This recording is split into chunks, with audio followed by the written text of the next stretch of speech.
Bonjour à toutes et à tous.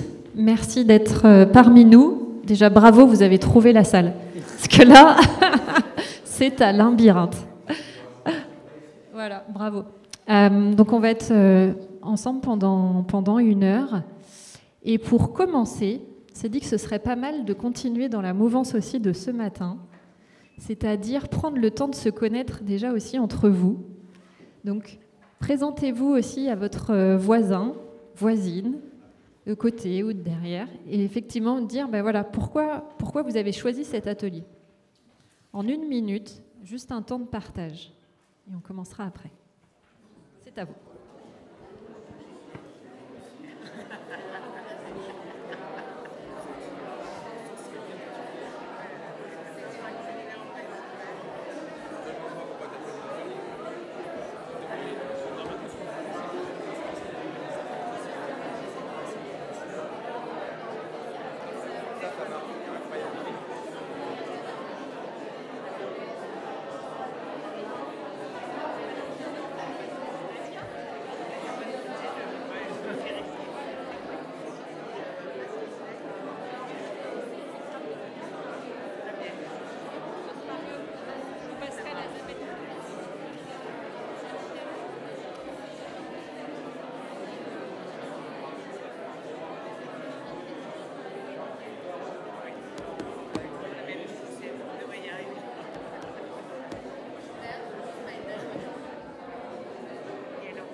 Si c'est pas fait, vous pouvez tourner.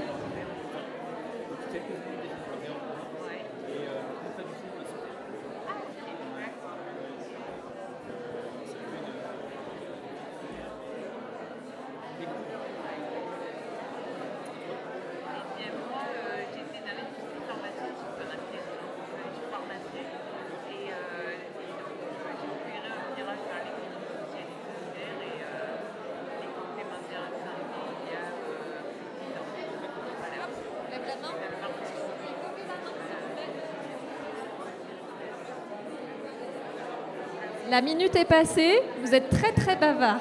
Ne vous inquiétez pas, vous aurez le temps de reparler après. Extra. Bon, super.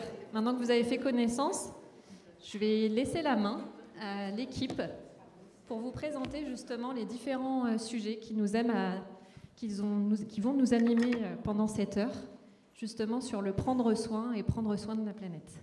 Voilà, je te laisse la parole, Lionel. Ouais. Oui, je pose le micro, ok. Bah écoutez, très heureux d'être avec vous et puis très content de voir que le sujet a mobilisé, vous êtes nombreux à être présents, donc on ne sait pas trop pourquoi vous êtes venus, parce que vous le savez, mais nous on ne l'a pas entendu. Mais c'est pas grave, on va essayer d'y répondre quand même sans le savoir, vous voyez. Et on aura un temps d'échange de toute façon sur le sujet. Donc je suis Lionel Fournier, je suis membre du comité de direction générale d'Harmonie Mutuelle et je suis chargé de la direction impact et santé durable au sein d'Harmonie Mutuelle et je vais animer cet atelier. J'ai découvert ça il y a 15 minutes, mais j'en suis très très content. Donc on va avoir 3 séquences. Une première séquence sur laquelle on va essayer de montrer les liens, et plus que les liens, l'interdépendance entre la santé humaine, la santé des écosystèmes naturels et la question du dérèglement climatique. Et ensuite de voir comment ça interagit sur un système de santé qui est certes précieux, mais aussi qui est fragile. Voilà, donc on va poser un peu ce constat. Ce n'est pas le moment le plus joyeux, mais je pense qu'il faut partir de cette réalité-là pour voir après comment on va agir. Et justement, deuxième séquence, c'est on va présenter ce qu'on appelle chez Harmonie Mutuelle le mouvement éco-santé. En plus, c'est le titre de l'atelier, donc c'est pas mal qu'on en parle. Et c'est lié à l'atelier. Et on va montrer concrètement comment Harmonie Mutuelle, alors pas seul, hein, c'est bien un mouvement, entend agir, s'est mis en demeure de commencer à agir, et voilà, et ça sera aussi intéressant d'en discuter et de voir comment vous voyez les choses par rapport à ça.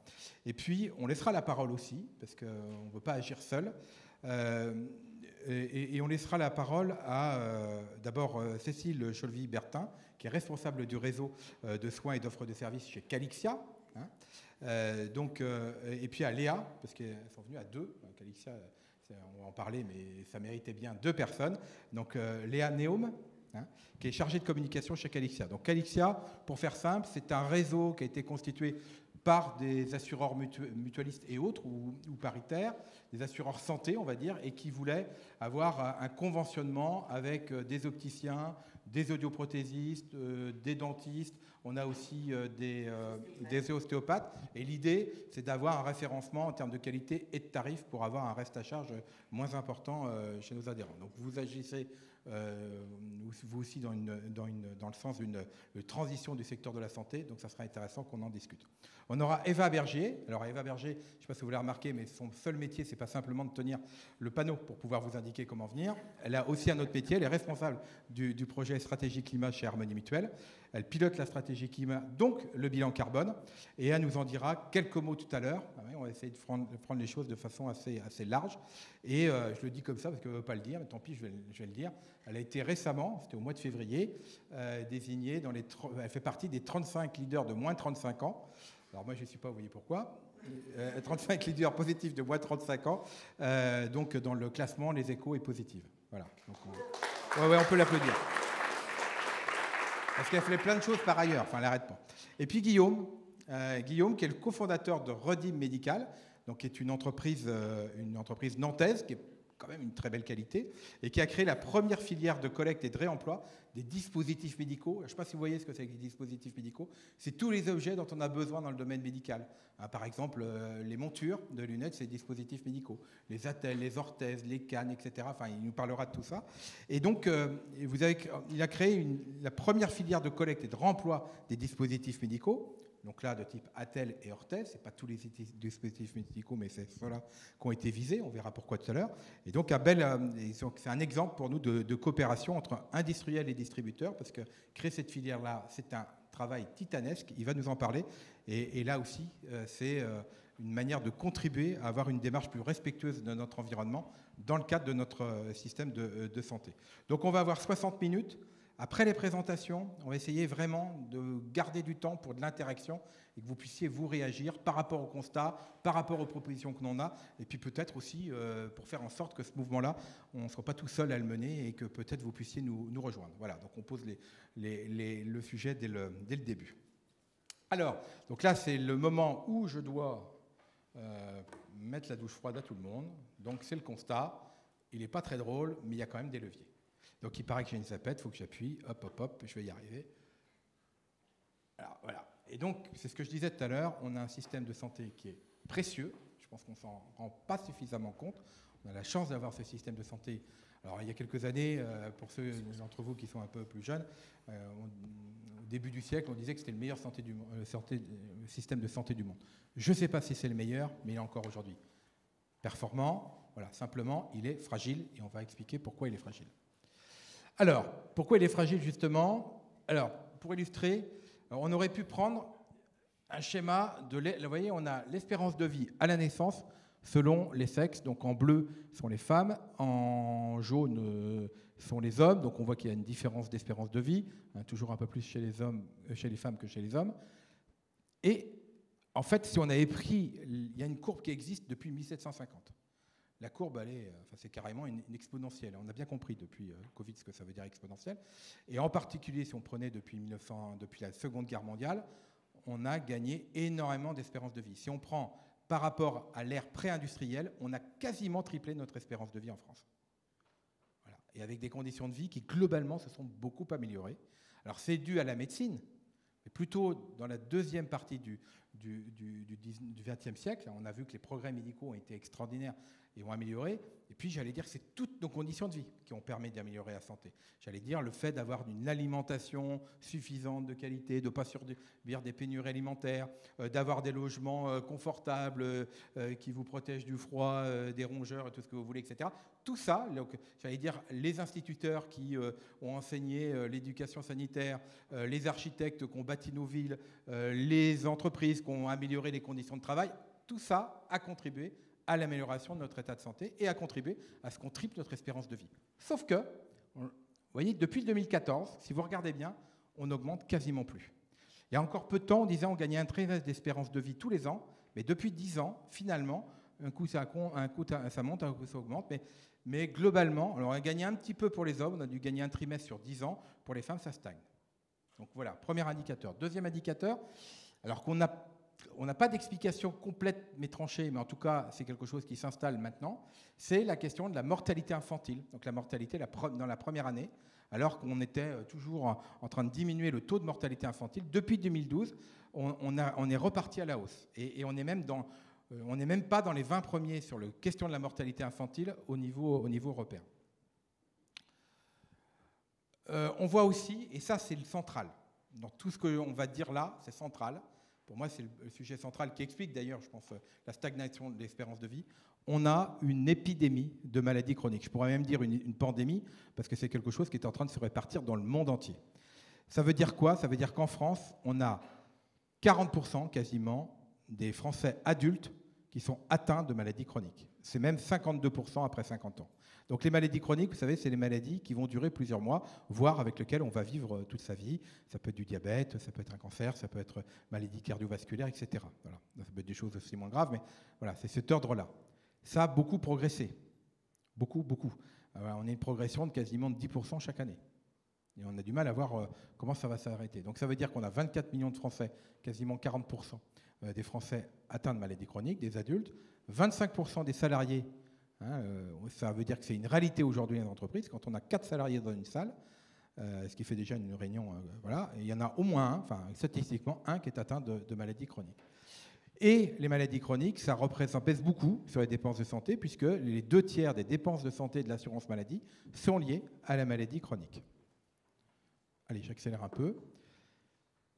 Ce qu'on constate en termes de dépenses de santé, puisque là j'étais plutôt sur la version des dépenses de santé, on le constate aussi dans l'entreprise en ce qui concerne les arrêts de travail. Vous voyez, c'est plus une tendance. Ça veut dire que entre 2010 à 2023, on a augmenté de 50% à peu près, je crois que c'est les chiffres, de 50% les arrêts de travail en France. Bon, alors, les arrêts de travail peuvent être dus. Alors, il y a un facteur santé, il n'y a pas qu'un facteur santé. On sait bien que quelquefois les difficultés d'organisation de la vie familiale font que de temps en temps, il y a des arrêts de travail. On peut toujours se dire que non, mais ça existe. Il y a aussi des problèmes d'organisation dans les entreprises qui font qu'à un moment donné, la personne ne s'y retrouve plus et plus trop envie, etc. Enfin voilà. Donc il n'y a pas que des problèmes de santé, mais n'empêche que c'est plus de 50%. Et on sait bien que dedans, il y a quand même des problèmes de santé. En particulier avec une durée des arrêts de travail qui a aussi beaucoup augmenté. Alors, comment on peut l'expliquer? Alors, rentrez pas.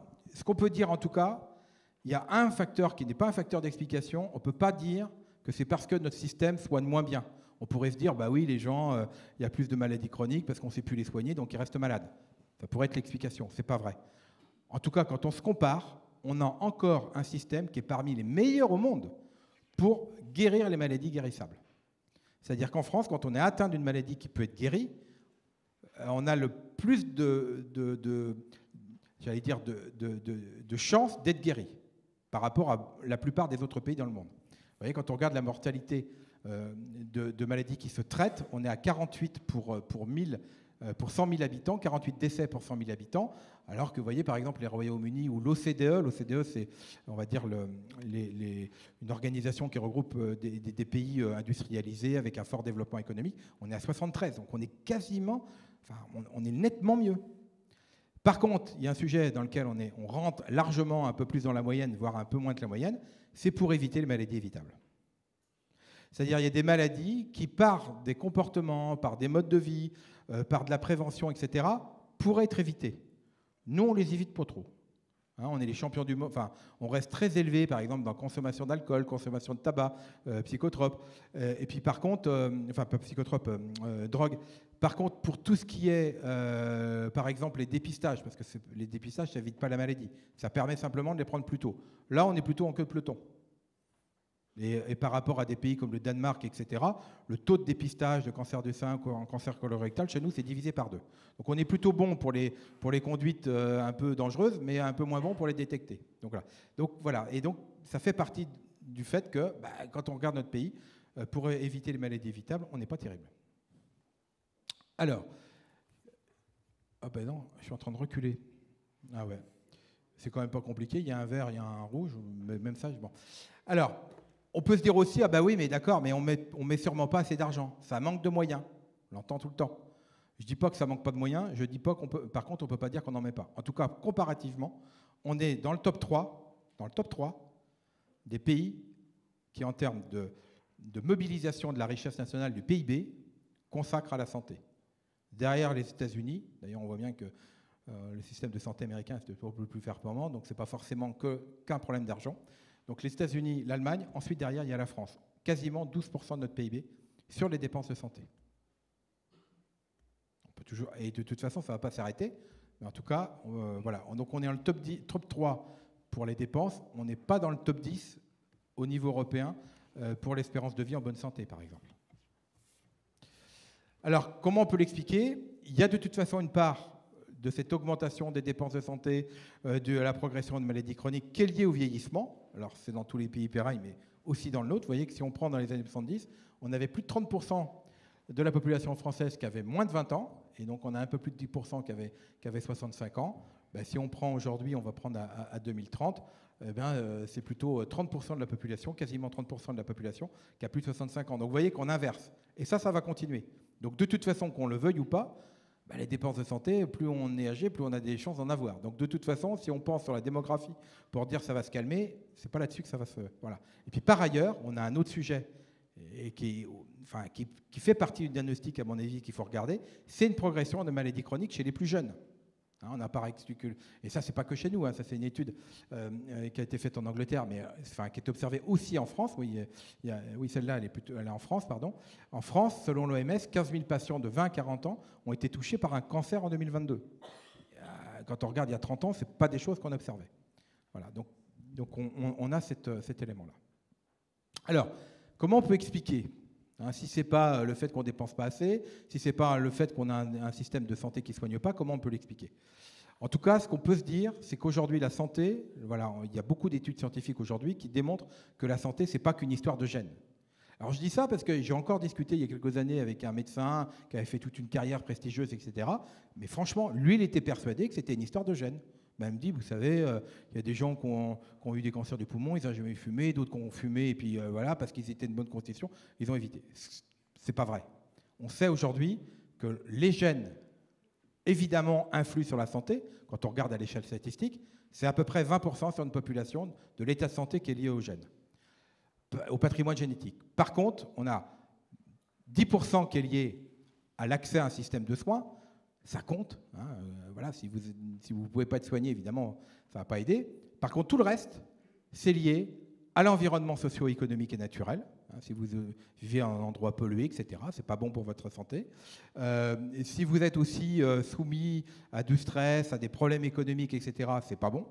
Et puis, si vous êtes isolé, si vous êtes seul, il y a une méta-étude aux États-Unis qui a montré que le troisième facteur qui joue le plus sur la question de la santé, après le tabac et après l'alcool, c'était la solitude. C'est aussi mauvais de vivre seul que de fumer 20 cigarettes par jour. Vous voyez, voilà. Et donc, le dernier élément qui compte aussi, c'est les comportements et les habitudes de vie. L'alimentation, la sédentarité, ce qu'on évoquait aussi, le tabac, etc. Tout ça compte. Et on voit bien que sur ces 30-40%, et puis sur l'efficacité de notre système de santé, on a des leviers. Donc on a des leviers sur 80% à l'échelle de la population.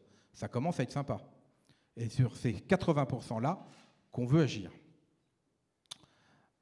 Hop là, non mais vraiment, lui, il faudra qu'il apprenne. Voilà.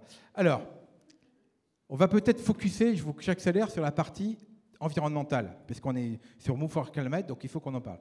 Donc ça, bon, d'abord, on sait que la pollution de l'air, c'est une question, ça s'améliore globalement en France, mais c'est aujourd'hui encore 40 000 morts par an. Alors, bon, on a entendu parler beaucoup pour les ZFE, bon, n'empêche que ça fait encore 40 000 morts par an. 194 millions de molécules chimiques publiées, vous voyez. En fait, on est dans un environnement chimique, on produit tout le temps voilà, et puis on a du mal, quand on a 194 millions qui ont été publiés, c'est-à-dire dans la formule a été publiée, on a 100 000 qui sont aujourd'hui commercialisés en Europe, et être capable de voir comment ça interagit, c'est quand même compliqué. Donc on voit petit à petit qu'il y a des interactions. Et la pollution et l'appauvrissement des sols, on en a parlé ce matin. On voit aussi dérèglement climatique et santé, rapidement. Là, on a une courbe, c'était en 2022, je crois, l'été 2022, c'est ça? Oui, c'est ça, 2022, et en fait, on avait la courbe des décès dans la région parisienne et la courbe des températures. À une journée de décalage, c'est la même. Voilà. On le voit aujourd'hui, déjà en France, les périodes de canicule sont des périodes qui ont un impact sur la santé. Il y a 2 fois plus d'admissions, par exemple, aux urgences. Donc, voilà. Ça a des effets aussi, le dérèglement climatique, sur la qualité de l'air. Hein, ça se potentialise. Hein. On a, par exemple, les dioxydes d'azote, la pollution au dioxyde d'azote qui est décuplée pendant les périodes de chaleur. Les effets sur l'eau et la nourriture. Hein, je ne veux pas les inondations, etc. Enfin, on connaît tout ça. Modification de la biodiversité, avec en particulier une propagation de maladies infectieuses liées, par exemple, au fait que les moustiques tigres commencent à s'acclimater, sont en train de coloniser la France. Voilà, là aussi, on sait qu'on a un sujet là à regarder. Et puis les impacts psychologiques, on n'en parle peut-être pas assez, mais les gens, par exemple, ont vu leur maison dans le nord de la France inondée plusieurs fois, ou les gens qui travaillent dans des entreprises qui ont dû arrêter parce qu'il y avait des inondations, enfin, psychologiquement, ça a des impacts importants. Donc on le voit bien. On le voit aussi, et là ça me permettait de faire un premier lien avec la question du lien entre dérèglement climatique et santé au travail, mais on le sait. Alors il y a une loi qui vient justement d'acter le fait et permettre un certain nombre de dispositions et donne des obligations en matière d'employeur, mais on sait que des vagues de chaleur ou les différents événements un peu extrêmes liés au dérèglement climatique qui sont en train de multiplier peuvent avoir un impact au travail. Donc je vous recommande d'ailleurs de lire ce rapport du CESE qui est paru l'année dernière et qui donne beaucoup d'explications et beaucoup de solutions pour agir. Donc vous l'avez compris, hein, ça c'est, vous savez, le dessin de One Health. Et au-delà de ce dessin-là, c'est l'idée quand même que la santé humaine, la santé de l'environnement, la santé des animaux, et j'allais même dire la santé de la société, hein, sont quelque chose qui sont interdépendants. Je ne dirais pas moi, forcément qu'il y a une seule santé, parce que voilà, c'est un peu plus compliqué que ça. En tout cas, il y a une interdépendance forte et qu'on doit absolument ne pas négliger une santé par rapport aux autres, parce que forcément, on finit par en pâtir. Et puis on croit beaucoup à l'idée de la santé de la société, en se disant qu'un individu seul aura du mal à rester en bonne santé dans une société qui va mal. Donc c'est vraiment cette vision-là que nous portons. Alors à partir de là, voilà, maintenant qu'on a posé ce constat, je te laisse Je reviens avec ma minute. Parle à ton voisin. On a posé des constats, il y a eu des chiffres clés peut-être qui vous ont bousculé, des éléments que vous connaissiez ou pas. C'est peut-être le temps là de digérer tout ça et de partager justement une idée, un des constats que vous avez pu voir justement avec votre voisine et votre voisin. Qu'est-ce qui, là, maintenant, vous avez envie de partager en 1 minute?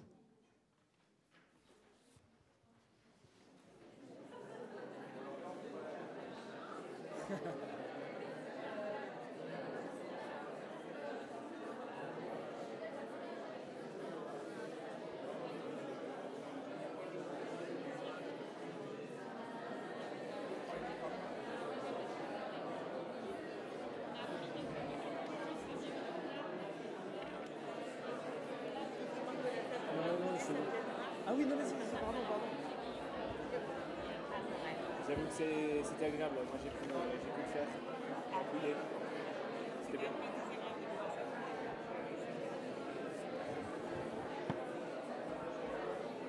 Ah, on est pile sur le... Ah oui, sur la dalle.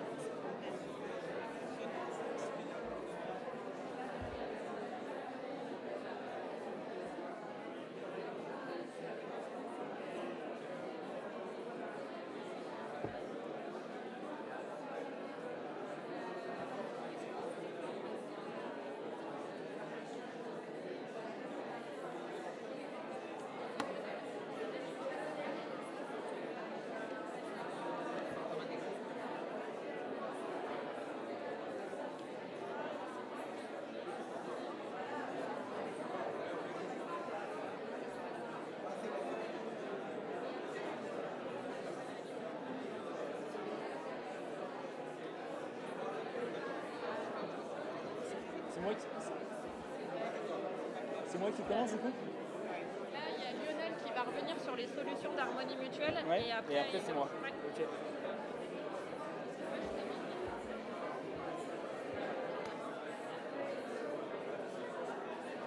C'est bon pour vous? Ok. pourrez continuer ensuite. Hein. C'est parfait. Maintenant qu'on a vu ça, on va pouvoir quand même remonter le U. Ça fait du bien aussi quand même. Donc on va plutôt passer aux solutions. Bon, moi je viens de découvrir que le U, c'est pas simplement pour l'antivol du vélo. Bon, donc on va y aller. Alors la réponse d'Harmonie Mutuelle. Alors, je dirais, la réponse, c'est notre réponse aujourd'hui. On est au début d'un chemin. Voilà, donc ce que je vais vous dire, c'est ce qu'on a commencé à entamer, mais d'abord, je pense qu'on aura à co-construire, et donc ce que je vais vous évoquer là, ça a vocation à beaucoup évoluer, et on est sur quelque chose qui va nous entraîner pour des années. Donc déjà, la première chose qu'on a commencé à faire, il y a quelques années, c'était en 2020, on s'est posé la question de se dire, bon, on a ce constat-là, qu'on faisait déjà, qui n'a pu que s'amplifier depuis, comment nous, on agit? Est-ce qu'on continue à pas trop se poser de questions et à être assureur santé, c'est-à-dire finalement rembourser les gens quand ils sont malades, ou est-ce qu'on se dit qu'il y a quelque chose de mieux à faire? Donc très concrètement, on a fait un grand débat. Il y a quelqu'un qui nous a beaucoup aidé à l'époque, qui est ici, Hervé, qui peut témoigner qu'on a vraiment interrogé des milliers de personnes, on a fait au-delà des agrégations via sondage, enfin, tout un gros travail pour se dire c'est quoi notre raison d'être. Et la raison d'être, elle est ici, on l'a inscrite dans nos statuts, et aujourd'hui, on rencontre tous les ans, par l'élaboration du rapport de notre comité de mission, de ce qu'on fait sur le sujet. Donc vous voyez, on s'est dit on ne va pas que rembourser les frais de santé, ce qui pourrait être au départ attendu d'une mutuelle, mais on veut agir sur les facteurs sociaux, environnementaux et économiques afin d'améliorer la santé des personnes, autant que celle de la société, vous voyez cette idée santé individuelle et santé collective, en mobilisant la force des collectifs. Donc c'est ça notre raison d'être. Et c'est ce qu'on a posé ça maintenant, c'est comment on le décline. Alors, on le décline en essayant d'agir par différents moyens sur ces facteurs-là. On aurait pu en mettre beaucoup d'autres, mais vous voyez, la question vous allez voir, hein, dans les quelques actions que je vais vous donner tout à l'heure, qu'il y a un lien avec ces facteurs-là. L'isolement social, la pollution atmosphérique, le stress chronique, la sédentarité. On a même une fondation qui est dédiée à la sédentarité. Canicule, climat, nutrition, il y en a plein d'autres, mais voilà pour vous donner quelques illustrations. Et ça, c'est central. Ce qu'on veut faire, c'est vraiment être un acteur du passage à l'action. Là, j'ai deux images. Première image, c'est pris pendant les Jeux Olympiques, dans le métro, juste en dessous du comité d'organisation des Jeux Olympiques. Il y a plein de stands qui vous expliquent pourquoi il faut faire de l'activité physique et du sport. Il y a même des fois que les gens auraient été distraits, on le remet sur l'escalier. Et qu'est-ce qu'ils prennent? Voilà. Ils prennent l'escalator et on ne les voit pas forcément pour aller plus vite puisqu'ils sont bien statiques. Bon. Ça ne veut pas dire qu'il ne faut pas des messages de santé publique, ça veut pas dire, parce que ça marche quand même. Vous voyez, par exemple, le tabac, notamment chez les hommes, chez les femmes, c'est un peu l'inverse, ou l'alcool, ça a beaucoup diminué dans notre pays. Ça ne veut pas dire qu'il ne faut pas le faire, ça veut dire que ce n'est pas suffisant. Et là, deuxième vision, ça, vous le reconnaissez, c'est Stéphane Diagana, un champion, et chez Harmonie Mutuelle, il a un rôle particulier. C'est-à-dire que Harmonie Mutuelle s'est dit, plutôt que de faire de la pub, par exemple, sur les clubs sportifs, on va sponsoriser des événements auxquels les gens peuvent participer. On aurait pu avoir le maillot du Paris Saint-Germain, mais non, on a préféré, on a préféré plutôt avoir le semi-marathon et dire on sponsorise un événement dans lequel les gens peuvent agir. Mais ce qui vaut en externe vaut en interne. Donc on a proposé aux collègues de participer à ces épreuves. Au début, il y en avait une centaine. Ensuite, il y en a eu plus de 1000, mais parce qu'il y a eu tout un accompagnement. C'est-à-dire qu'entre collègues, ils se sont aidés, ceux qui savaient donner les conseils aux autres. Et on fait même un webinaire, on a fait tout un webinaire avec Stéphane Diagana pour aider les gens à se mettre le pied à l'étrier. Vous voyez, donc on passe d'un message à un accompagnement pour l'action. Et nous, on veut être dans l'accompagnement pour l'action, pas seulement dans le message. Voilà, donc qu'est-ce qu'on a fait? Alors déjà, sur la question environnementale, ça fait déjà quelques années qu'avec l'équipe, on s'est mobilisé. On a travaillé avec l'ADEME. Et là, vous avez le guide, hein, prenez-le avec des conseils très pratico-pratiques sur comment, au quotidien, à titre personnel, on peut préserver sa santé et sa planète, plein de bons conseils, et ça a été publié par l'ADEME. On a travaillé avec le groupe Vive, à l'époque, j'étais directeur de développement du groupe Vive également. On a mis en place une formation en ligne pour tout le monde, gratuite, d'1h30, sur climat et biodiversité. Franchement, enfin, je pense que, regardez, je pense que ça peut, il y a plein d'infos à prendre. Et puis, on a travaillé aussi, et ça nous à comment on met les gens en action. Déjà, on se dit, nous, vous voyez, la planification écologique, ce serait bien Mais ça ne suffit pas. Ce n'est pas l'État qui va décider de tout. Ça ne marchera pas. D'ailleurs, on le voit, à chaque fois, l'État décide de trucs, met des objectifs, machin, et puis on arrive, ah ben non, on n'est pas prêt, on ne veut pas. 3 gilets jaunes dans la rue, c'est parti, ça repart. Bon. Et à chaque fois, c'est la même histoire. Il faut que ça vienne des gens. Donc, déjà, pour s'approprier, il faut pouvoir discuter des sujets. Donc, on organise des agoras. On a 90, une centaine d'agoras sur différents thèmes, organisés par Harmonie Mutuelle, dans lesquels ça discute. Et puis, une fois qu'on a discuté et qu'on veut agir, on a créé un collectif avec les élus d'Harmonie Mutuelle, parce que nous, on est une structure démocratique. Nos adhérents, ils n'ont pas simplement un contrat, ils ont aussi un bulletin de vote. Ils peuvent s'engager à titre bénévole pour la mutuelle, élire des élus. Et donc, on a des adhérents bénévoles qui agissent dans le collectif Agir et qui créent des projets pour aider les gens de passer à l'intention à l'action. Par exemple, sur l'alimentation, par exemple, sur la mobilité. Vous voyez, par exemple, à Laval, on a tous les mois une rencontre entre les producteurs de fruits et légumes locaux et nos adhérents. Il y a même des ateliers cuisine. Je crois qu'il y a une cinquantaine d'actions qui ont été menées et on a fait un cahier qu'on appelle le cahier d'inspiration. Donc voilà, ça c'est une manière en tant que mutualiste d'agir. Et puis, on a 88 000 entreprises clientes. On a 4,5 millions de personnes protégées, 88 000 entreprises clientes.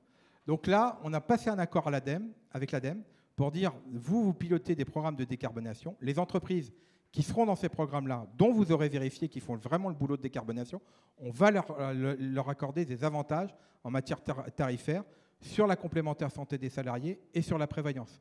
C'est une manière en plus de réconcilier écologie et sociale. Voilà, donc ça, c'est les gens qui sont dans certains dispositifs de l'ADEME, je ne veux pas y détailler. Et puis on va y venir, on travaille aussi en anticipation, parce qu'aujourd'hui, vous savez qu'on est un pays dans lequel il nous faut 12 millions, je crois que c'est 12 millions, 12 millions de paires de lunettes chaque année, de vues, chaque année. 90% sont importés de l'étranger, voilà, donc on agit là-dessus, mais on va en reparler. Et puis il y a Redim, on y reviendra tout à l'heure. Et puis, dernier point que je voulais évoquer, c'est la NPIS. Vous savez qu'on parle beaucoup de médecine douce, etc., avec des pratiques qui sont plus ou moins cohérentes sur le plan scientifique. Donc, on travaille avec ces sociétés savantes pour avoir des interventions non médicamenteuses qui ont la même sécurité scientifique que les médicaments. C'est aussi une manière de lutter contre parce que les médicaments, il en faut, mais ça a aussi un impact environnemental. Donc, quand on peut éviter de l'utiliser et que c'est validé scientifiquement, on le fait. Donc on travaille avec la NPIS sur la question des interventions non médicamenteuses. Voilà, maintenant, ça c'était les premières étapes. Maintenant, depuis l'année dernière, fin d'année, on a lancé ce qu'on appelle le mouvement éco-santé. Je le fais simple, c'est l'idée de transformer de manière progressive, mais durable et forte, notre façon d'être assureur santé et assureur prévoyance. Donc l'idée, c'est de donner à chacun le moyen d'agir plus tôt, plus vite et autrement sur sa santé. Quand on parle de plus tôt, c'est quel dispositif on met en place pour éviter les maladies évitables. Agir plus vite sur sa santé, c'est comment on fait en sorte que la personne ait une solution face à son problème de santé, puisse détecter plus tôt le problème de santé, avoir un diagnostic plus tôt. Donc là, on travaille sur les questions de dépistage, sur les questions de diagnostic et autres sujets. Et puis autrement, comment on est capable d'avoir une bonne santé en économisant nos moyens économiques, humains, parce qu'être malade, c'est jamais humainement très facile à vivre, c'est aussi des soignants qui sont impactés. Donc, moyens écologiques, humains et économiques. Voilà cette idée du mouvement Tous acteurs de l'éco-santé. Aujourd'hui, on a une trentaine de projets qui sont lancés là pour faire vivre ce mouvement éco-santé, mais on en reparlera tout à l'heure. Hop, je me suis encore trompé, mais on va y arriver. Voilà. Et donc maintenant, l'idée, c'est de se dire, en santé, on peut aujourd'hui travailler sur les usages, comment on peut agir. Donc je vais te laisser la parole, Guillaume. Voilà, en quelques mots, est-ce que tu peux nous dire comment est né Redim, quelle est votre action et comment vous voulez travailler justement sur un système de santé plus résilient et plus respectueux de notre environnement? Déjà, bonjour à toutes et à tous. Merci Lionel pour cette présentation. Je m'excuse par avance parce qu'il faudra que je parte à 4 heures pétantes. Je suis attendu à Vivatech pour également continuer la discussion autour de l'économie circulaire, de la santé, etc. Donc, Redim Médical, je reviens sur les quelques slides qu'a présenté Lionel tout à l'heure. Nous, on s'inscrit vraiment dans le bien-être de l'environnement et le bien-être de la santé, hein, les 3 cercles que tu avais présentés tout à l'heure. Donc, on est vraiment sur ces 2 cercles-là. On se définit comme le référent du matériel médical renouvelable. Donc, voilà, vous m'entendez bien ? Oui. C'est une société que j'ai créée avec Clémence.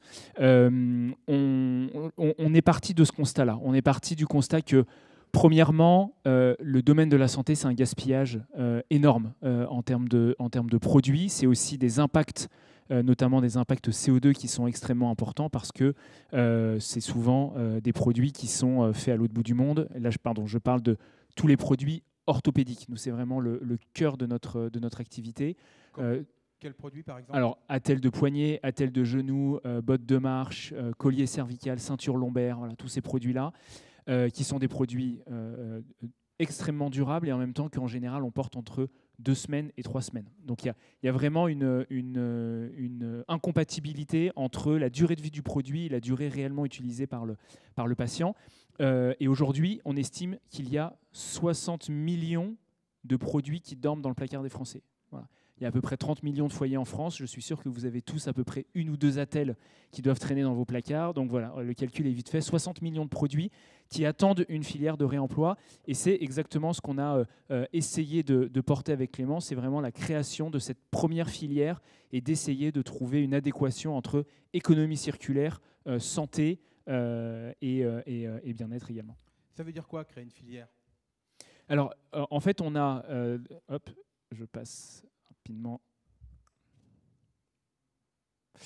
On a créé, avec tout un écosystème dont Harmonie Mutuelle fait partie, une solution en 4 étapes où on vient d'abord collecter les dispositifs médicaux. Donc on a déployé un réseau de bornes de collecte, un peu comme les bornes de piles, d'ampoules ou de cartouches d'encre que vous pouvez voir. Donc on a développer ce réseau de collecte dans les établissements de santé, dans les hôpitaux, dans les maisons médicales, également dans les officines, dans certaines pharmacies, etc. L'objectif, c'est de faire sortir ces dispositifs médicaux des placards des Français, de les collecter et de les envoyer dans notre atelier de revalorisation qui est basé à Nantes, dans lequel on vient identifier les produits et ensuite les revaloriser, les remettre en bon état d'usage, pour reprendre le terme. Et donc, on vient désinfecter, nettoyer, remplacer certaines pièces autour de ces dispositifs médicaux. Et ensuite, on va pouvoir les remettre sur le marché, à moindre coût évidemment, mais aussi avec un impact écologique nettement meilleur. Et aujourd'hui, on en est où alors ? Alors aujourd'hui, on est dans une phase où on a... alors voilà, donc ça c'est le produit, je reviendrai après dessus. Donc aujourd'hui, on a lancé l'activité, on a lancé cette filière, on a à peu près entre 300 et 500 bornes de déployées en France. On reçoit plusieurs milliers de produits à revaloriser par mois. On a des milliers ou des dizaines de milliers de produits qui sont en stock. On a quelques blocages réglementaires, parce qu'on reste sur des dispositifs médicaux et que malheureusement, ou heureusement en tout cas, ça prend du temps avant de s'assurer vraiment du process. Et donc on est dans des très bonnes discussions à la fois avec Harmonie, le groupe Vive et toutes les filiales également, les établissements de santé qui attendent cette filière réglementaire pour pouvoir réutiliser ces dispositifs médicaux, ce qui a évidemment tout son sens. Oui, parce que ce qu'on peut dire, pour montrer qu'on part de loin, c'est qu'aujourd'hui, on n'a pas le droit de les remettre dans un circuit de vente, ces prothèses. Exactement. Tu voulais nous parler de la prothèse tout à l'heure, j'ai cru comprendre. Oui, non, c'est juste pour vous, c'est ce qu'on aime bien montrer parfois à quelques clients ou investisseurs, c'est de dire demain, vous utiliserez exactement la même attelle, une attelle qui est identique en termes de fonctionnalité technique et de fonctionnalité médicale, mais avec à la fois un prix réduit, parce qu'effectivement, ça coûte moins cher de réemployer que de faire produire, surtout quand c'est à l'autre bout du monde, avec un impact CO2 moindre, avec pour autant la même fonctionnalité, 100% circulaire et 100% remade in France. Bon, donc ça veut dire que là, on a un triple impact. Un impact économique, puisqu'on voit que c'est un prix réduit pour l'acheteur, moins cher, donc aussi pour la préservation de nos ressources pour le système de santé, pour l'assurance maladie, les mutuelles. C'est un impact en termes de CO2, donc un impact écologique et un impact social, puisque ça fait travailler, ça crée des emplois en France.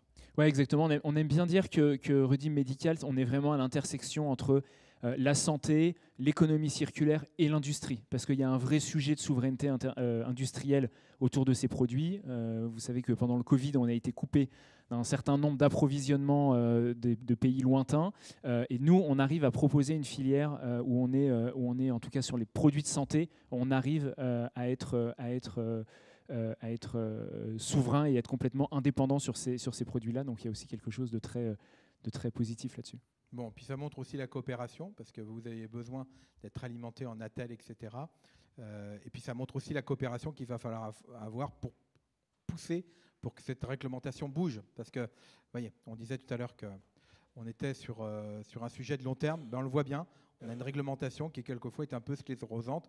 Et c'est en montrant qu'il y a des initiatives de terrain, des choses qui fonctionnent, qu'on peut donner envie aux législateurs de bouger. Donc je trouve que cet exemple est vraiment illustratif de ce qu'on veut faire. Oui. Merci beaucoup. Et peut-être juste un dernier mot pour conclure.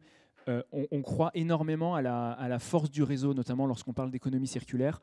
Et Lionel l'a dit tout à l'heure, on n'arrivera pas à faire les choses tout seul. Et donc, on a besoin de personnes et d'entreprises privées engagées qui soutiennent les jeunes startups, etc. On a aussi besoin des institutionnels, des politiques. On a besoin des établissements de santé. On a besoin des réseaux d'officines. On a aussi besoin des industriels, parce que souvent, on nous dit, oui, mais demain, vous allez du coup en concurrence avec les industriels qui mettent sur le marché des produits neufs. La réponse est non, parce qu'on les a engagés avec nous dans cette démarche-là et qu'ils sont avec nous en train de nous dire oui, on sait que demain, des attelles entre guillemets de seconde main représenteront une part significative de notre chiffre d'affaires. Comment est-ce qu'on peut faire pour nous, industriels, vous aider, Redeem? Donc c'est vraiment un écosystème qu'on est en train de créer, nous, mais comme d'autres initiatives, d'autres startups, autour de ces sujets d'économie circulaire.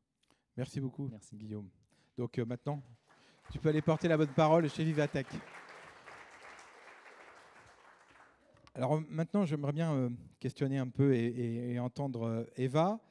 Donc chez Harmonie Mutuelle, on aime bien à la fois agir vis-à-vis de l'externe et faire des choses en interne. Donc on s'est dit, on va peut-être déjà commencer par voir sur la question du climat, plutôt que d'inciter, on ne va pas se contenter d'inciter nos entreprises clientes à agir, on va déjà agir nous-mêmes. Et donc tu pilotes aujourd'hui la stratégie climat. Est-ce que tu peux nous expliquer concrètement ce que ça veut dire et comment Harmonie Mutuelle a procédé ? Bonjour à toutes et à tous. Donc chez Harmonie Mutuelle, nous avons analysé nos impacts, y compris ceux qui sont les plus invisibles. Pour ça, en fait, on est passé par un exercice que vous connaissez probablement tous. On a entendu 3 fois son nom à la plénière ce matin, c'est le bilan carbone. Vous allez me dire, oh non, on va encore parler du bilan carbone. Oui, on le fait depuis 2019 au sein d'Harmonie Mutuelle, mais si on est ici pour vous en parler aujourd'hui, c'est que dès 2019, on l'a fait pour en ressortir le plus d'actions possibles et d'être le plus large possible dans notre rôle d'acteur du changement. Évidemment, un bilan carbone scope 3, donc notre fonctionnement, une mutuelle, c'est on appelle les cotisations, on va en rendez-vous client, etc. Donc on a un fonctionnement qui se doit de s'améliorer et de contribuer à la réduction des émissions de gaz à effet de serre. Donc notre bilan carbone, évidemment, est un scope 3. En ces années-là, donc début des années 2020, la méthodologie s'arrêtait globalement à ça. Or, une mutuelle a des obligations de réserve. Elle doit pouvoir garder une somme d'argent liquide en cas de besoin, de fermeture. Et cet argent, je ne vous apprends rien ici, a un impact. Et donc, grosse action qui a été faite de ce côté-là, qui a été d'estimer le poids en CO2 de cet argent qui, en fait, est de nos investissements qui sont confiés à des sociétés de gestion. Ce bilan de fonctionnement, il était à 58 000 tonnes de CO2 et avec les investissements, on est passé à 330 000 tonnes de CO2. On ne s'est pas arrêté là, on aurait pu, et puis là on aurait été dans notre bon droit, la maison était bien rangée, tout va bien. Mais, et c'est aussi pour ça que vous voyez sur cette estrade une pluralité d'acteurs du secteur de la santé, on a décidé d'aller estimer la part des soins que l'on rembourse à nos adhérents.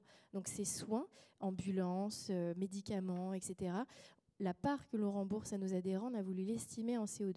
Et alors là, le bilan carbone est passé à plus de 700 000 tonnes.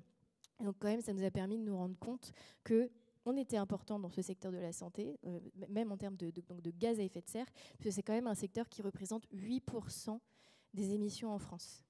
Et cette mutuelle, donc la Harmonie Mutuelle, première mutuelle de France, ça a permis de se dire on a un rôle et on le saisit, notamment grâce à la compréhension de ce chiffre bilan carbone qui est énorme. Une fois que le bilan carbone, l'exercice était fait, évidemment, la mesure était importante, mais l'action l'est encore plus. Et c'est très probablement que vous êtes à Move for Climate, puisque passer à l'action. Et là, on est rentré dans la méthodologie acte pas à pas de l'ADEME, qui est une méthodologie sérieuse et complète et qui en fait nous permet de nous structurer autour de ce premier apprentissage que nous avions eu, de ce bilan carbone qui nous a un peu déstabilisés, mais que l'on a retourné en opportunité puisque on a aujourd'hui une stratégie climat sur 5 piliers.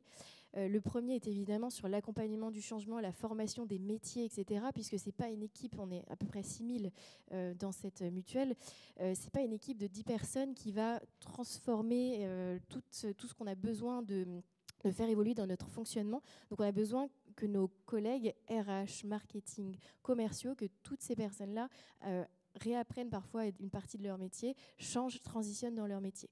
Donc ça, c'est la partie transversale. On a 2 piliers qui sont sur nos émissions de gaz à effet de serre, nos réductions qui nous appartiennent à nous, sur lesquelles on a la main, donc bilan carbone, scope 1, 2, 3 et investissement. Et le dernier, qui encore une fois est illustré par les personnes que vous voyez sur cette estrade, qui est comment on fait pour aider les autres à accélérer dans notre secteur d'activité, mais pas que. Et notamment, on a développé ce qui a fonctionné pour nous, c'est-à-dire une offre d'accompagnement au bilan carbone. Pour les entreprises clientes. Alors, c'est vrai qu'au départ, on n'attend pas forcément une mutuelle pour aider des entreprises à faire leur bilan carbone. Mais pourquoi, finalement, on a décidé d'aller jusque-là? Pourquoi Harmonie Mutuelle a décidé d'aller jusque-là, selon toi? Pourquoi ? Le pourquoi, globalement, vous l'avez eu tout du long de ce matin à 9h jusqu'à la nouvelle synthèse de Lionel tout à l'heure. Pourquoi on parle de gaz à effet de serre? Pourquoi on parle de bilan carbone? Eh bien, tout simplement parce que notre santé en pâtit de ce dérèglement climatique. Et on a bien vu un climat, canicule, qualité de l'air, etc. On a un sujet de santé publique ici. Et un moyen pour agir, pour prendre les choses en main, première action, c'est de mesurer. Et donc ce bilan carbone permet cette première analyse, cette première compréhension de mesure. Donc voilà pourquoi c'est important pour nous de commencer par un bilan carbone. Et notre conviction, c'est qu'une entreprise comme la nôtre, comme je vous l'ai présenté dans nos 5 leviers, elle doit agir évidemment dans ses murs, en son sein, mais également aider ses parties prenantes dans son secteur et au-delà à passer à l'action.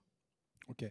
Donc on voit finalement que voilà, cette stratégie climat, ce n'est pas qu'une stratégie climat interne, ce n'est pas qu'une stratégie climat qui concerne les investissements, mais c'est une stratégie climat qui s'ouvre à nos adhérents. Donc, par exemple, avec des dispositifs médicaux moins carbonés, et à nos entreprises clientes, en les aidant à faire un bilan carbone et à intégrer cette capacité, elle aussi, de se projeter, pourquoi pas demain, dans des plans de décarbonation. Donc on est vraiment, si je comprends bien, on est vraiment dans un outil de coopération et un sujet de coopération avec nos entreprises clientes. Et donc maintenant, je vais me retourner vers Cécile et Léa, hein, donc nos amis de Calixia. Est-ce que vous pouvez, puisque vous avez été aussi accompagné, vous avez fait faire votre bilan carbone par l'équipe d'Eva, qui est ici présente, et est-ce que vous pouvez nous dire, vous, ce qui vous a lancé, ce qui vous a pris un matin, de vous dire, tiens, on va faire un truc vraiment pénible, on va faire un bilan carbone. Qu'est-ce qui vous a pris ? Bonjour à toutes et à tous. Merci Lionel pour l'invitation. Alors d'abord, je vous propose en quelques mots de vous présenter Calixia, que vous ne connaissez peut-être pas, mais si vous retournez la carte de votre complémentaire santé, vous aurez peut-être la chance d'avoir le logo de notre société qui est imprimé dessus. Et donc Calixia, c'est un réseau de soins qui va nouer des partenariats avec les professionnels de santé pour améliorer la qualité des prestations de soins et réduire le reste à charge des adhérents des complémentaires santé utilisatrices. Ce sont 80 complémentaires santé qui font appel au service de Calixia aujourd'hui, 15 millions d'adhérents, c'est le premier réseau de soins en France, plus de 19 000 professionnels de santé qui sont partenaires avec nous. En termes d'activité, ça représente 2 millions de paires de lunettes qui sont vendues chaque année par le biais de nos services. C'est aussi plus de 250 000 aides auditives et cela représente un flux financier qui est supérieur au milliard. Voilà, donc voilà pour le décor de Calixia. Donc il y a de quoi avoir de l'impact. Exactement, voilà. Et donc pourquoi nous avons commencé par ce bilan carbone? Parce que c'est la première étape indispensable à ce processus de transition écologique et de mise en action. C'est aussi une préoccupation forte de la part des adhérents et de nos complémentaires santé utilisatrices. Et c'était aussi pour pouvoir faire montre d'exemplarité auprès des professionnels de santé qui sont partenaires de Calixia. Voilà. D'accord. Et donc, si j'ai bien compris, vous n'êtes pas contenté de regarder votre bilan carbone de fonctionnement, vous êtes allé assez loin et en allant voir même ce que pesait en termes d'impact bilan carbone les montures, enfin les lunettes, les appareils d'audioprothésistes, etc., d'audioprothèses qui passaient par le réseau. C'est bien ça? Et qu'est-ce qui vous a amené à le faire alors en fait, avec Eva, au début, quand on a commencé, on a commencé à réfléchir à effectivement faire le bilan carbone, on s'est rendu compte que nous, en fait, à proprement dit, stricto sensu, notre activité, c'était pas grand-chose en fait qu'on avait comme bilan carbone. Mais par contre, quand on a étendu le bilan, c'était une multiplication de plus de 100. Donc on est passé de 332 tonnes à 38 000 tonnes. Et effectivement, dans ces 38 000 tonnes, on a plus des 2/3 qui sont de l'utilisation de santé. Donc, c'est de la vente de dispositifs médicaux. Et l'essentiel sont les lunettes parce qu'il y a plus de 70% qui, en fait, représentent dans les dispositifs médicaux. Il y a 70% qui sont des verres et des montures. Et donc là, on s'est dit, c'est là qu'il faut qu'on tape parce que c'est là qu'on va pouvoir agir. Mais alors, comment on fait après? Une fois qu'on veut taper, on sait où il faut taper, mais comment on fait? Parce que vous n'êtes pas tout seul, vous avez les opticiens. Concrètement, comment ça se passe derrière? Ça passe en fait par une coopération forte avec tous les acteurs de la filière. D'accord.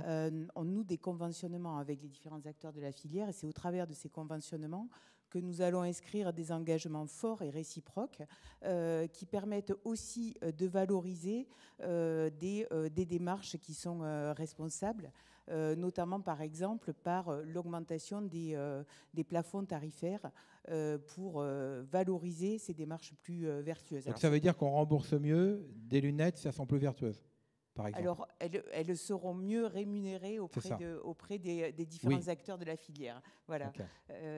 Okay. Et c'est ça qui est intéressant parce que tout le monde est gagnant en fait dans le processus, même si c'est pas toujours évident parce que on n'a pas forcément des objectifs qui sont alignés. Ils ont des enjeux économiques et financiers qui sont forts dans les filières de l'optique et de l'audioprothèse. Néanmoins, en inscrivant dans ces conventionnements des engagements qui encouragent toute la filière à se mettre en ordre de marche, eh bien, ça permet d'avancer ensemble, y compris jusqu'à l'adhérent, que l'on sensibilise à ces démarches éco-responsables. Lorsque vous poussez, par exemple, la porte d'un magasin d'optique, eh bien, vous pouvez demander des montures de seconde main ou à bénéficier de verres Origine France garantie, par exemple. Donc, ça va jusqu'à l'adhérent. D'accord. Donc ça veut dire qu'on a un système qui essaye d'aligner les intérêts, y compris en passant par le modèle économique. Est-ce que vous considérez qu'aujourd'hui, vous avez un rôle pionnier là, aujourd'hui dans le secteur, ou est-ce que vous êtes en train de suivre les autres? Comment vous voyez les choses? Alors, on peut s'enorgueillir d'avoir été pionnier sur le sujet en matière de réseau de soins, mais on est aussi très heureux que nos collègues d'autres réseaux de soins nous aient emboîté le pas et se soient engagés de la même manière sur cette dimension RSE. Ok. Parce que pour donner un petit chiffre, on a du coup le nouveau conventionnement optique a commencé en 2023, fin 2023, et du coup on a mesuré l'impact qu'il y avait de la valorisation des verres OFG dans le réseau, et on est passé de 1 sur 5 verres dans le réseau vendus OFG avant le nouveau conventionnement à 1 sur 3. Donc en un an, c'était en marche et les résultats sont là. En fait. Et donc on se dit 1 sur 3 sur les 2 millions de montures qu'on a vendues dans l'année, c'est génial, c'est déjà super, ça avance. Et c'est ça qu'on va essayer de faire sur chaque nouveau conventionnement. En fait, chaque année, on renouvelle un conventionnement. Donc l'année dernière, on a renouvelé l'audio. Audioprothèse, un peu plus compliqué parce que tout est électronique et tout vient d'Asie.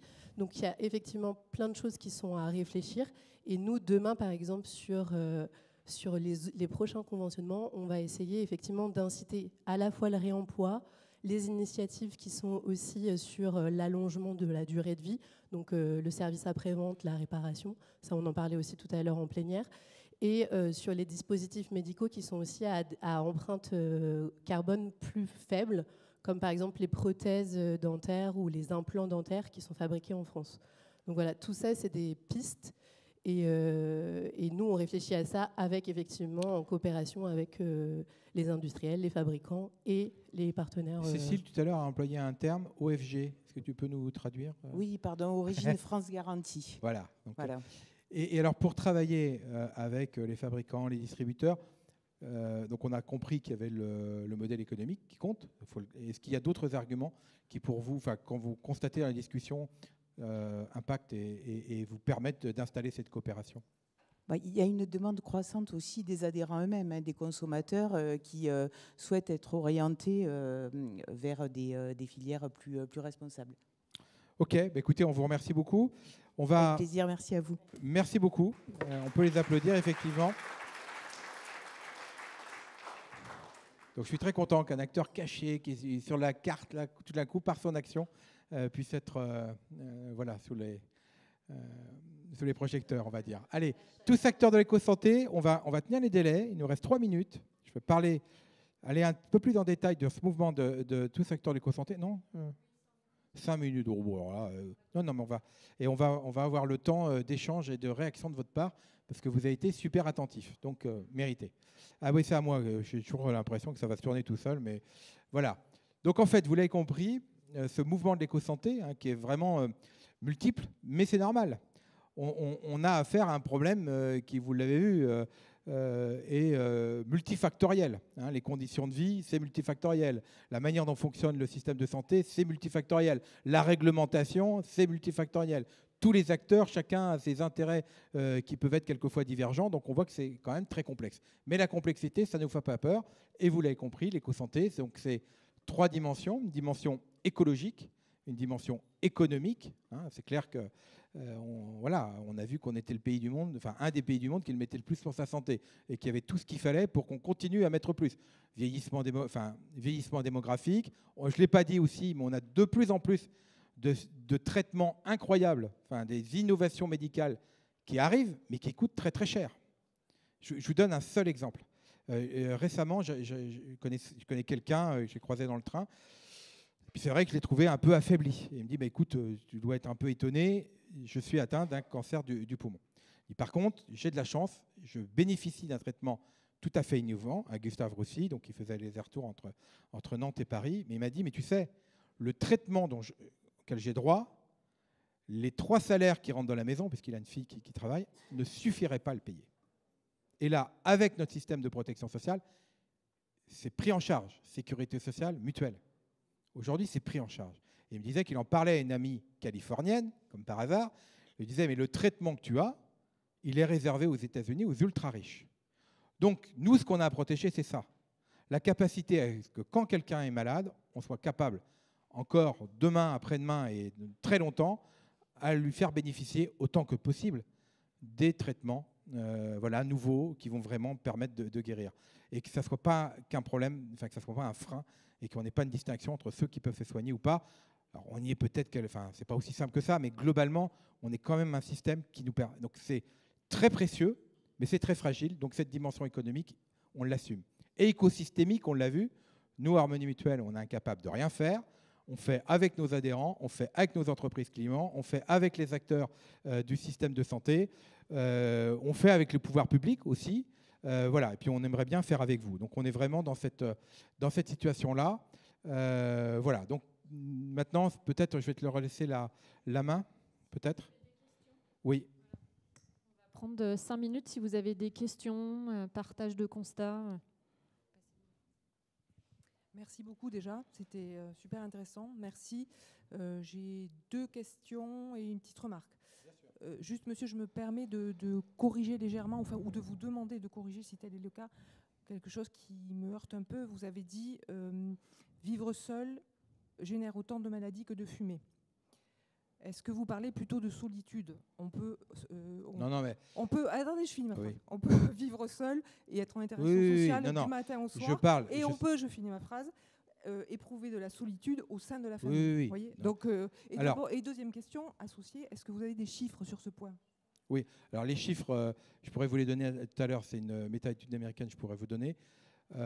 Alors, ce qu'on va dire, c'est que le manque de relations sociales, alors c'est le manque de relations sociales qui est pointé. Alors c'est vrai que je dis ça parce que j'ai réécouté encore ce matin Éloi Laurent, qui est un économiste que vous connaissez peut-être, avec lequel on a beaucoup travaillé, et dans un podcast, il parlait de vivre seul. Donc je suis allé un petit peu vite, mais voilà. Alors les chiffres, je pourrais vous les donner, méta-étude américaine, mais il y avait quatre facteurs principaux de mortalité et de morbidité. Donc mortalité et puis morbidité, c'est les maladies qui... Le premier facteur, c'était l'alcool ou le tabac. Enfin, ils étaient en 1-2. En troisième, c'était la question des relations sociales, la solitude, c'est quand même ce qui était évoqué. Oui, mais je comprends. En tout cas, on va dire le manque de relations sociales, etc. Souvent, il y a quand même une petite corrélation, mais ce n'est pas complètement la même chose. Pas forcément, un petit peu quand même. Un petit peu. On a plus de chance, mais c'est... Voilà. Et puis le troisième, c'était le surpoids, vous voyez, l'obésité. Donc, mais en quatrième, c'était derrière. Donc ça, et puis il y a une autre étude, je finis là-dessus, c'est une étude qui a été en longitudinale, qui est menée par Harvard depuis 1938. Donc ils avaient pris 400 jeunes des quartiers de Boston et 400 étudiants. Dedans, il y avait John Fitzgerald Kennedy, d'ailleurs, pour la petite histoire. Et ils les ont suivis tous les ans. Et au départ, ils ont commencé à regarder la taille du crâne, enfin toutes les sornettes auxquelles on faisait attention. Et tous les ans, ils interrogent les gens sur leur état de santé, sur la manière dont ils vivent, etc. Et ce que dit aujourd'hui l'étude, il y a un site qui est consacré à ça, sur l'étude d'Harvard, c'est que le facteur le plus discriminant qui permet de dire à quelqu'un qui a 50 ans quel sera son état de santé dans 15 ou 20 ans, c'est la qualité de ses relations sociales. Voilà. Si vous voulez, on va trouver le mot. On prend une autre question avec une réponse courte. Excusez-moi, j'avais le micro pour poser ma question. Excusez-moi. Il y avait 2 questions aussi. Vous m'avez posé. Vous avez fait la précision? D'accord. OK. Vous parliez dépistage tout à l'heure. C'est vrai qu'à partir d'un certain âge, il y a beaucoup de dépistage. Aujourd'hui, vous mettiez les cancers sur 20-40. On est même en dessous de 20 ans aujourd'hui. Des choses qui arrivent et qui sont terribles face à ce constat. En tant que mutuelle, justement, comment agissez-vous dans la prévention? Je vais dire, la santé elle passe par l'assiette. Vous parliez de la santé mentale tout à l'heure aussi. Il y a des tips à communiquer aux gens. Il y a une, alors je dirais pas une éducation, hein, c'est excessif de dire ça, mais il y a un cercle vertueux et des bonnes habitudes à proposer. Parce qu'on propose, on n'oblige pas. On propose à proposer aux gens. Donc, dans quelle mesure vous êtes acteur sur ce terrain-là? On prend plusieurs questions ou tu veux que je réponde comment tu veux? Ouais. Oui, allez-y, ouais. Je vais peut-être essayer de... Merci beaucoup. Alors, l'OMS dit il n'y a pas de santé sans santé mentale. Et en 2025, la santé mentale a été nommée grande cause nationale. Qu'est-ce que fait Harmonie Mutuelle pour aider à cette meilleure compréhension, déstigmatisation, prise en compte et mise en mouvement pour prendre soin de sa santé mentale, en particulier dans les organisations? Ok, en tout cas, bon, je vais pouvoir répondre sur les 2 questions. Alors, la première chose, bon, d'abord, on a des choses qu'on fait aujourd'hui. On pense qu'il faudra aller plus loin demain, voilà, pour être très clair. Et nous, ce qui nous importe, je ne sais pas si certains ont vu, alors c'était au propos de la transition écologique, mais je pense que ça vaut pour beaucoup de choses. Le rapport de l'IDRI, l'IDRI qui est un institut consacré à la transition écologique, a fait un rapport qui nous inspire beaucoup. Et ce rapport dit quand on peut, on veut. Donc on inverse ce qu'on entend souvent. L'idée, c'est pas... Alors, je pense que de l'information, de la sensibilisation, de l'aide à la compréhension des choses, tel qu'on peut le faire avec les formations, c'est essentiel, c'est important. On en fait, on a des interventions dans les entreprises, on a nos agoras dans lesquels c'est des sujets, les sujets de santé mentale, les sujets de santé ou des comportements de santé, pour reprendre la première question, sont absolument mis en œuvre. On a un magazine qui s'appelle Harmonie Santé, dans lequel vraiment avec des gens qui ont une carte de presse et qui sont salariés d'Harmonie Mutuelle pour travailler en profondeur ces sujets-là. Donc cette information, on la donne. Mais on pense que ça ne suffit pas. Donc, dans les entreprises aujourd'hui, puisque vous n'avez pas l'aide d'organisation, on a une équipe de préventeurs qui peut intervenir avec, en fonction de la situation, des sujets à traiter, des ateliers, etc. Parce que ce n'est pas qu'un sujet individuel. On ne peut pas reposer ça sur un sujet individuel et ça vient dans le cadre d'une organisation. Voilà. Mais ce que je veux dire, c'est que ça soit pour la santé mentale, en tant qu'assureur, on a agi. Vous savez, avant que les consultations chez les psychologues, etc., soient remboursées, on avait pris l'initiative, au sortir du Covid. On avait vu que c'était quand même avant tout, et là, les gens ont été isolés par force, et ça avait des conséquences sur la santé mentale.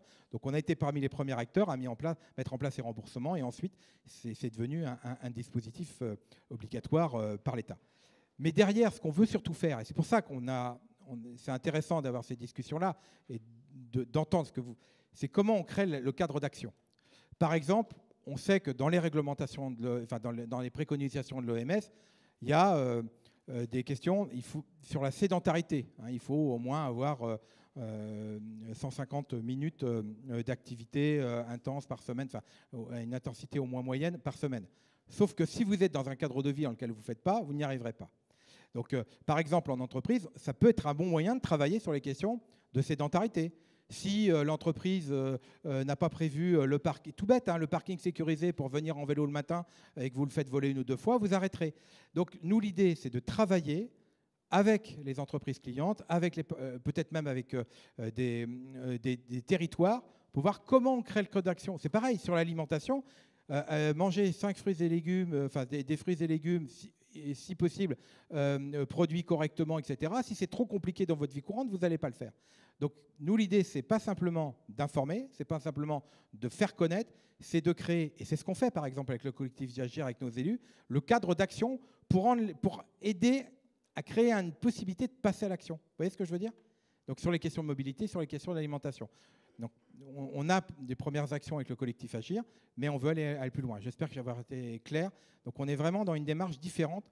Comment on crée le cadre favorable pour passer à l'action? Oui, bonjour. Ma question était plus orientée au modèle de l'assureur mutualiste, notamment par rapport à l'exemple que vous avez donné aux États-Unis et en France. Et donc en France, c'est bien l'État qui prend un peu la charge de la sécurité sociale, effectivement. Donc il n'y a pas trop de manœuvres pour les acteurs sur le marché de la santé. Donc comment les modèles d'affaires, de business de l'assureur évoluent pour ne pas avoir un impact sur l'augmentation du prix des primes qui potentiellement peut avoir derrière pour la personne. Écoutez, c'est le cœur du sujet, j'en ai pas parlé, mais j'aurais dû le dire. Ce qui nous motive, nous, pour agir, c'est que tous les ans, comme les dépenses de santé augmentent, on augmente nos cotisations. À la limite, on pourrait se dire, tant mieux pour nous. Il se trouve que, je l'ai dit tout à l'heure, nos adhérents, ils ont un contrat de complémentaire santé, ils ont aussi un bulletin de vote. Donc, les dirigeants de la mutuelle, ils sont élus par nos adhérents. Et les dirigeants de la mutuelle, eux, ils nous disent comment on pourrait faire pour qu'on donne les moyens de rester en bonne santé, sans avoir besoin d'augmenter les cotisations tous les ans. Et nous, on a un atout. Alors, tous les assureurs santé sont capables de faire des choses. Nous, en tant que mutualistes, on a un atout. C'est qu'une mutuelle n'a pas d'actionnaire.